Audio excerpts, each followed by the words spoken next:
ಹೊರಬಂದ ನಂತರ ಫ್ಯಾಮಿಲಿ ಜೊತೆ ಮೊದಲ ಸಿನಿಮಾ ನೋಡಿದ ದರ್ಶನ್. ಹೌದು, ಸ್ಯಾಂಡಲ್ವುಡ್ ನಟ ದರ್ಶನ್ ಅವರು ರೇಣುಕಾಸ್ವಾಮಿ ಕೊಲೆ ಕೇಸ್ನಲ್ಲಿ ಜೈಲಿನಿಂದ ಹೊರಬಂದ ನಂತರ ಮೊದಲ ಬಾರಿಗೆ ಸಿನಿಮಾ ನೋಡಿದ್ದಾರೆ. ದರ್ಶನ್ ಅವರು ಜೈಲಿನಿಂದ ಬಿಡುಗಡೆಯಾದ ನಂತರ ಫ್ಯಾಮಿಲಿ ಜೊತೆ ಮೂವಿ ನೋಡಿದ್ದಾರೆ.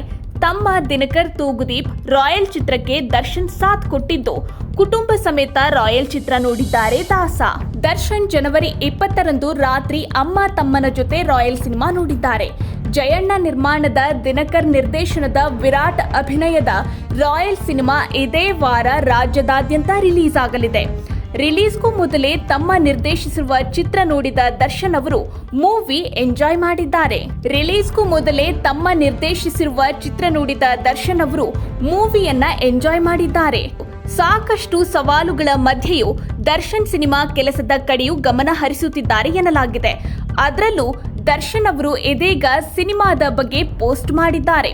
ಹೌದು, ದಿನಕರ್ ನಿರ್ದೇಶನದ ರಾಯಲ್ ಚಿತ್ರಕ್ಕೆ ಸಾಥ್ ಕೊಟ್ಟಿದ್ದಾರೆ ದರ್ಶನ್. ದಿನಕರ್ ನಿರ್ದೇಶನದ ರಾಯಲ್ ಚಿತ್ರದ ಟ್ರೈಲರ್ ಬಿಡುಗಡೆಯ ಬಗ್ಗೆ ಜೊತೆಗೆ ರಿಲೀಸ್ ಡೇಟ್ ಕೂಡ ದರ್ಶನ್ ಅನೌನ್ಸ್ ಮಾಡಿದ್ದಾರೆ. ದರ್ಶನ್ ಪೋಸ್ಟ್ನಲ್ಲಿ ನಮ್ಮ ದಿನಕರ್ ನಿರ್ದೇಶನದ ರಾಯಲ್ ಚಿತ್ರದ ಟ್ರೈಲರ್ ಈಗಷ್ಟೇ ಬಿಡುಗಡೆಯಾಗಿದೆ. ಒಳ್ಳೆ ತಾರಾಗಣ ಹಾಗೂ ಕತೆ ಹೊಂದಿರುವ ಈ ಚಿತ್ರವು ಯಶಸ್ವಿಯಾಗಲಿ ಎಂದು ಆಶಿಸುತ್ತಾ ಕನ್ನಡ ಚಿತ್ರಗಳಿಗೆ ನಿಮ್ಮ ಪ್ರೀತಿ ಪ್ರೋತ್ಸಾಹ ಸದಾ ಇರುತ್ತದೆ ಎಂದು ನಂಬಿದ್ದೇನೆ. ಇದೇ ಜನವರಿ 24ರಂದು ಚಿತ್ರವು ನಿಮ್ಮ ಮುಂದೆ ಬರಲಿದೆ ಎಂದು ಬರೆದುಕೊಂಡಿದ್ದಾರೆ. ದಾಸನ ಪೋಸ್ಟ್ಗೆ ಫ್ಯಾನ್ಸ್ ಮೆಚ್ಚುಗೆ.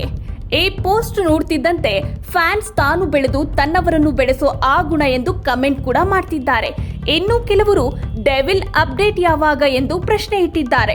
ದಿನಕರ್ ಅಣ್ಣ ನಿರ್ದೇಶನದ ರಾಯಲ್ ಚಿತ್ರಕ್ಕೆ ಶುಭವಾಗಲಿ ಎಂದು ಹಲವರು ಕಮೆಂಟ್ ಮಾಡಿದ್ದಾರೆ. ಕಿಸ್ ಸಿನಿಮಾ ಮೂಲಕ ಕನ್ನಡ ಚಿತ್ರ ಜಗತ್ತಿಗೆ ಪರಿಚಯರಾದ ವಿರಾಟ್ ಈ ಮೂವಿಯಲ್ಲಿ ಹೀರೋ.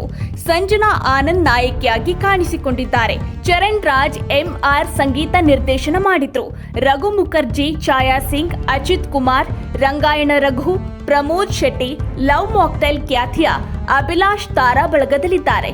ರಾಯಲ್ ಚಿತ್ರಕ್ಕೆ ಚರಣ್ ರಾಜ್ ಸಂಗೀತ ನೀಡಿದ್ದು ಸಂಕೇತ್ ಮೈಸ್ ಅವರ ಛಾಯಾಗ್ರಹಣವಿದೆ. ಈ ಮಾಹಿತಿ ನಿಮಗೆ ಇಷ್ಟ ಆಗಿದ್ದಲ್ಲಿ ಲೈಕ್ ಮಾಡಿ, NCIB ಟೈಮ್ಸ್ ಮೀಡಿಯಾ ಚಾನೆಲ್ನ ಸಬ್ಸ್ಕ್ರೈಬ್ ಮಾಡಿ.